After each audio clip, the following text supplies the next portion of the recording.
এক সেকেন্ডের জন্য ভাবুন, আপনার পা জমে গেছে, গলা শুকিয়ে যাচ্ছে, হৃদস্পন্দন এত দ্রুত যে মনে হচ্ছে বুক ফেটে বেরিয়ে আসবে। আপনি কিছু বলতে চান, কিন্তু শব্দ বের হচ্ছে না।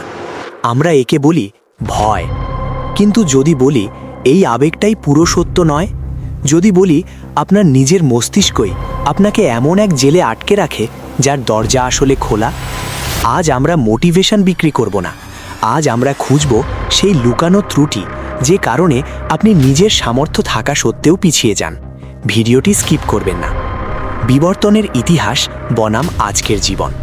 আপনাকে তৈরি করা হয়েছে ভয় পাওয়ার জন্য। 1000 বছর আগে ঝোপ নড়লে আপনার পূর্বপুরুষরা দৌড়ে পালাতো, না পালালে বাঘ বা সিংহ শেষ করে দিত। তখন ভয় ছিল লাইফ সেভার, আপনার বডিগার্ড। কিন্তু আজ ঝোপ নড়ে না। আজ আপনি ভয় পান কারো সাথে কথা বলতে, স্টেজে উঠতে, নতুন কিছু শুরু করতে। মজার ব্যাপারটি জানেন, আপনার শরীর এখনও সেই পুরনো রিয়াকশনই দেয়। ঘাম, দ্রুত হৃদস্পন্দন, মাথা ঝিমঝিম। পুরনো সফটওয়্যার, নতুন দুনিয়া। সমাজ আপনাকে কি শেখায়? শোনা যায় ভয়ের ওপারেই জয়। শুনতে ভালো, কিন্তু অসম্পূর্ণ।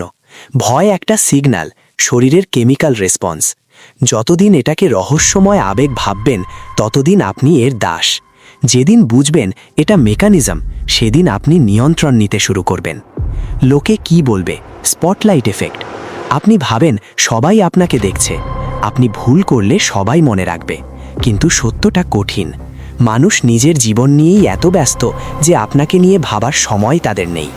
আপনার ভয় আসলে আপনার ইগো। একটা বাস্তব ঘটনা। কয়েক বছর আগে এক বিয়েবাড়িতে আমি পিছলে পড়ে দিয়েছিলাম। সবাই হাসছিল, মনে হয়েছিল পৃথিবী শেষ। কিন্তু কিছুদিন আগে দেখলাম আরেকজন একইভাবে পড়ে গেল। 10-15 মিনিট পর কেউ মনে রাখেনি। আপনার ভুলও এমনই, কিছুক্ষণ থাকে, তারপর হারিয়ে যায়। ভবিষ্যতের ভয়। মানুষ বর্তমানকে নয়, ভবিষ্যতের কল্পনাকে ভয় পায়।